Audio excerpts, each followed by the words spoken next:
कही कंस ने, आप कहाँ से आई, मथुरा नगरी में तुम तो सौगात कौन सी लाई, मथुरा नगरी में तुम तो सौगात कौन सी लाई।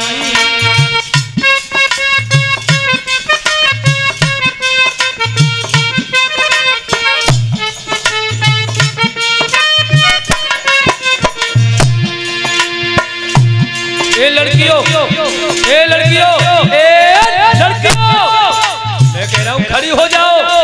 मेरे भैया 5 लड़कियों के लिए खड़ा कर लिया जी राजा के लड़के कंस। और क्या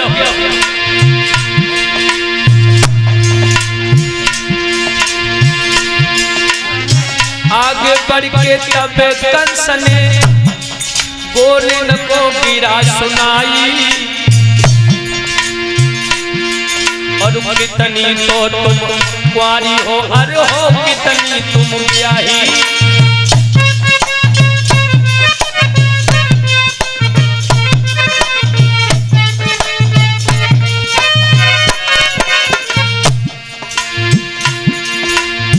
कितनी तो तुम ब्याही मेरे भैया, कितनी हो तुम ब्याही, कितनी तो तुम कुंवारी हो, अरे हो कितनी तुम ब्याही, कितनी तो तुम कुंवारी भैया हो, कितनी तुम ब्याही।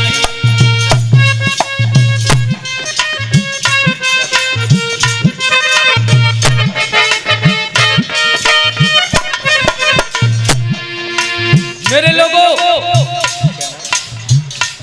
हमारे भैया रोहित यादव जी अपने करकमलों द्वारा मुद्राओं के हार के द्वारा हमें सम्मान दे रहे हैं, और 101 मुद्राओं से। और ये हमारे भैया आकाश जी, ये भी मुद्राओं के हार के द्वारा हमें सम्मान दे रहे हैं भगवान। एक बार हमारे दोनों भाइयों के लिए जोरदार तालियां सभी लोग मिलकर के। और ये शिक्षक संदीप यादव पुत्र श्री जयप्रकाश यादव यज्ञपति सभी कलश वाली कन्याओं का, और हमारा भी साथ में हमारे संत भगवानों का, ये संदीप भैया जी ने अभी सम्मान किया था। एक बार संदीप भैया जी के लिए जोरदार तालियां सभी लोग। भगवान सभी दानदाताओं के लिए पिता परमात्मा सद्बुद्धि दे, और इनके लिए प्रभु आगे बढ़ाता हुआ चला जाए। ए लोगों, 2 लड़कियां निकल के बाहर खड़ी हो गई। क्या बोली भोजराज कंस से, हम तो आगे खड़ी सुनो गोकुल में दोनों ब्याही, मथुरा नगर में सुनो कुंवर जी कही बेचन कुंवारी, मथुरा नगर में सुनो कुंवर जी कही बेचन कुंवारी।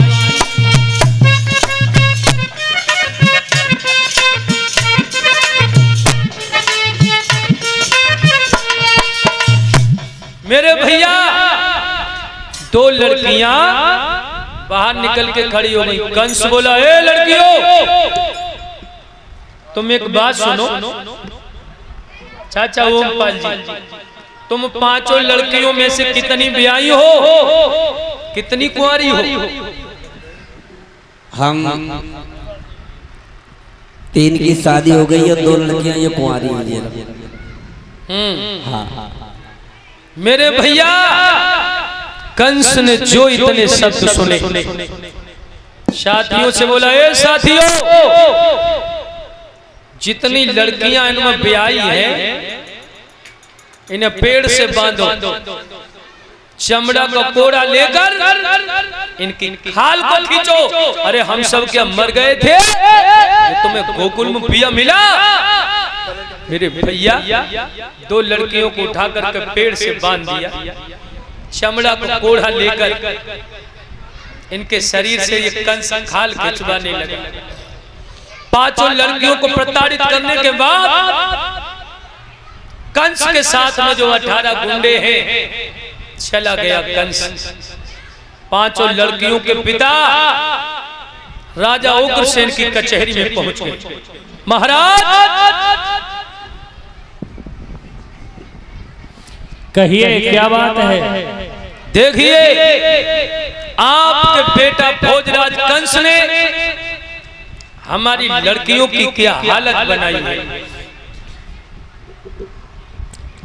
आप चिंता ना करें, भोजराज कंस को अभी दरबार में बुलाते हैं और उससे पूछते हैं कि ऐसा अन्याय प्रजा के साथ क्यों कर रहा है। अरे प्रजा तो राजा का और प्रजा का तो चोली दामन का साथ होता है और पिता पुत्र का साथ होता है, इसलिए उसे आने दो, मैं अभी समझाता हूँ भोजराज कंस के लिए। भाइयों उग्रसेन ने भोजराज कंस को बुलाया। कंस बोला, कहिए पिताश्री आज हमें कैसा याद किया तुमने। इसलिए याद किया है, सारी प्रजा में तहलका मचा हुआ है, तूने वृंदावन से आई हुई बेटियों का अपमान किया है, कोड़े से मारा उन्हें। तेरी बहन देवकी के लिए कोई ये प्रहार किया, तुझे कैसा लगेगा। पिताजी तुम्हारी 60 वर्ष की आयु हो चुकी है और तुम सठिया गए हो। क्या कर दिया मैंने। तूने पराई बहन बेटी पर हाथ उठाया है, ये धर्म के विपरीत है, अन्याय किया तूने। राजकुमार होने के बाद में आने वाले समय में तू इस मथुरा का राजा होगा, ये मुकुट तेरे सर पर होगा, ये प्रजा तेरे अधीन होगी। प्रजा पुत्र का और प्रजा और राजा का पिता पुत्र जैसा नाता होता है। अरे पिताजी तुम नहीं जानते हो, आने वाले समय का राजा मत बोलिए मुझे, आने वाले समय का राजा मत बोलिए। अब तुम और तुम्हारी बुद्धि बूढ़ी हो चुकी है, तुम राज्य के चलाने के लायक नहीं हो। मेरे लोगों कंस सिंहासन पर चढ़ गया, बोला गांव वालों और हमारे हम उम्र साथियों, हमारे पिताश्री अब वृद्ध अवस्था को प्राप्त हो गए हैं, इसलिए राज्य चलाना इनको आता नहीं। पिताजी के सर से मुकुट उतारा, अपने सर लगा लिया और कहा गांव वालों आवाज लगाओ, मथुरा नगरिया के सम्राट। और कोई नहीं बोला। जो 18 कुंडा ले लठ जाके पीछे खड़े हैं, सोई कान लगे राजा कंस की जय। पिताजी के हाथों में हथकड़ियां, पैरों में बेड़ियां डालकर 60 हाथ की फांसी में पिताजी को फूंकवा दिया। और समझो लोगों, करेला करुए तो वैसे हुए, अब नीम पे और पौड़ी। जब ये राजा बन गया, हाय अब तो जाने नए नए कानून निकाल दिए। कैसे कानून छापे हैं जब कंस ने। जिन मंदिरों में उग्रसेन पूजा अर्चना करवाते थे, हाय कंस ने कहा करो, मूर्तियों में गयन केसर है, मंदिरों में लोहू बहता है, और कुटी का है सो तंत मुनि काली कोठी में रहता है।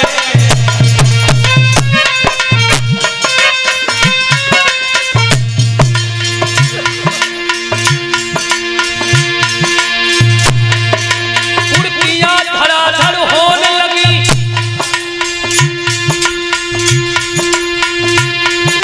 कुर्तियां धड़ाधड़ होने लगी, कानून नए नए छप्पन लगे,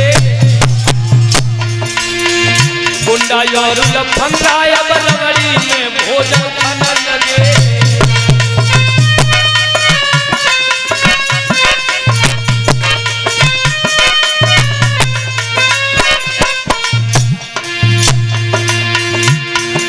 टैक्सों की हालत बेघर थी। आज जाने टैक्स इतनी जल्दी लगा दिए, टैक्सों की हालत बेघर थी, पस पर घर भरने वाले पर सुखदेव कसम से कह रहे हैं, जन टैक्स लो शौचालय पर।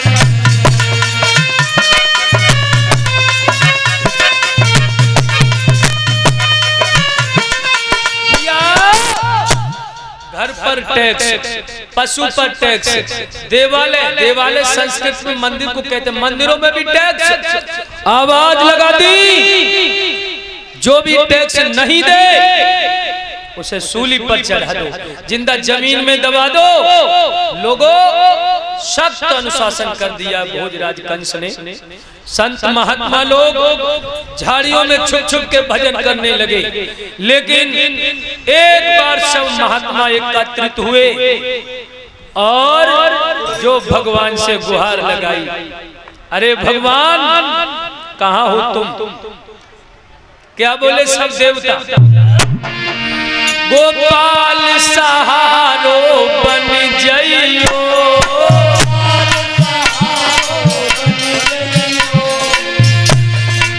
सब लोग बोलो। जितने प्रांगण में हमारी माताएं बहनें, हमारे संत भगवान, पीछे वृद्ध लोग बैठे, सब तालियां बजा बजा के बोलो। गोपाल सहारो बन जइयो, मेरे नाथ सहारो बन जइयो, मेरे नाथ सहारो बन जइयो। अब सबे तरे मन तरसत है, अब सबे तरे मन तरसत है, अब सबे तरे मन तरसत है।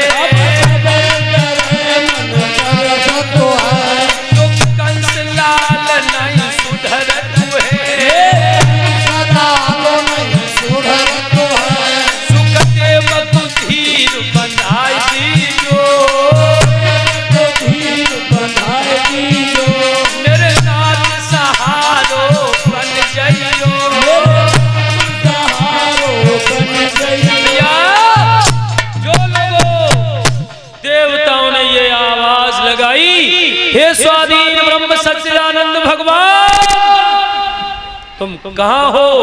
अरे भैया, क्षीर सागर से भगवान नारायण ने जब ये सुना कि मेरी प्रजा का बुरा हाल है, भोजराज कंस प्रताड़ित करता हुआ चला जा रहा है। अरे भैया, सोई नारायण भगवान क्षीर सागर से आवाज देने लगे, देवताओं मर्यादा कह लो, पृथ्वी को हाथ में ले लो, अब तुम चिंता मत करो। और क्या बोले भगवान? तुम सब जाओ भूमि पर, धरो यादवी रूप,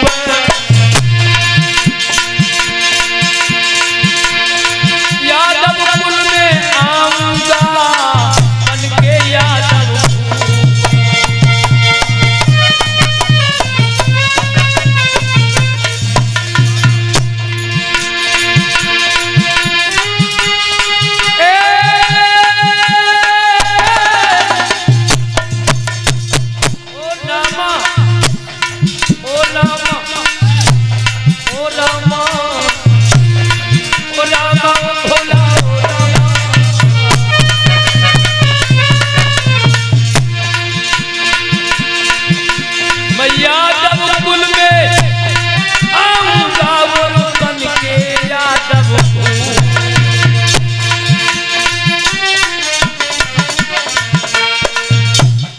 भाइयों, नारायण भगवान कहने लगे, तुम सब जाओ भूमि पर, धरो यादवी रूप, मैं यादव कुल में आऊंगा बन के यादव। सब देवताओं से कहने लगे भगवान, बिरज बरसाने गोकुल में जाकर के अवतार धारण करो। भाइयों, सभी देवता चलने लगे। उग्रसेन के एक छोटे भाई हैं जिनका नाम है देवक। मेरे लोगों, देवक के कुछ दान दाताओं के नाम हैं, आप लोग श्रवण करिए। और ये 100 रुपए दाऊदयाल रतनपुर, 101 रुपए जयप्रकाश रतनपुर, 50 रुपए